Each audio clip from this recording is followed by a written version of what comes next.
वृद्ध कलावंतांची मानधनसाठी निवड होऊन 6 महिने उलटले आहेत, मात्र तरी देखील अद्याप या कलावंतांना मानधन सुरू न झाल्यानं शिवसेना आध्यात्मिक सेनेच्या वतीनं वृद्ध कलावंतांच्या मानधनासाठी क्युमाइन क्लब ते जिल्हा परिषदेपर्यंत टाळ मृदुंग वाजवत आंदोलन करण्यात आलं आहे।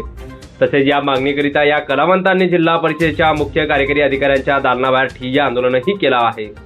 अखेरीस यावेळी मुख्य कार्यकारी अधिकाऱ्यांनी दिलेल्या आश्वासनामुळे वृद्ध कलावंतांनी आंदोलन मागे घेतलं आहे। जिल्हा परिषदेच्या समाज कल्याण विभागामार्फत 4 जुलै ते 9 जुलै 2023 दरम्यान वृद्ध कलावंतांच्या मुलाखती घेण्यात आल्या होत्या। जिल्ह्यातील 400 वारकरी व विविध क्षेत्रातील कलावंतांचे मानधनासाठी निवड करण्यात आली होती। निवड यादी सप्टेंबर महिन्यात प्रसिद्ध करण्यात आली आहे। समाज कल्याण विभागाच्या वतीनं जिल्ह्यातील कलावंतांचे मानधन त्यांच्या खात्यावर जमा होण्यासाठी त्यांची माहिती मागवण्याचा डिसेंबर 2023 पर्यंतचा कालावधी उलटून गेला।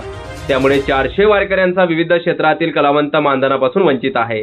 त्यांच्या मानधनासाठीच शिवसेना आध्यात्मिक सेनेच्या वतीनं आज आंदोलन करण्यात आलं आहे। रामकृष्ण आज धर्मवीर आध्यात्मिक सेनेच्या जिल्ह्याच्या वतीनं कलावंतांच्या विविध मागण्यांसाठी एक दिवसीय आंदोलन केलं होतं। 2 वाजता जिल्हा परिषदेच्या शिवून आम्ही निवेदन देणार आहोत। 6 महिन्यापासून निवड झाली, परंतु अजूनही कलावंतांच्या खात्यावर मानधन पडत नाही।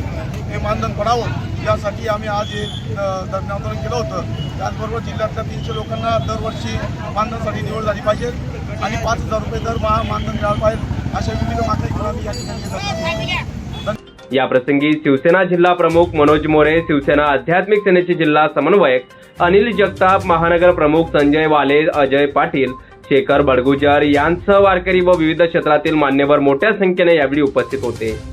प्रतिनिधी सुनील निकम, माझा महाराष्ट्र न्यूज, धुळे।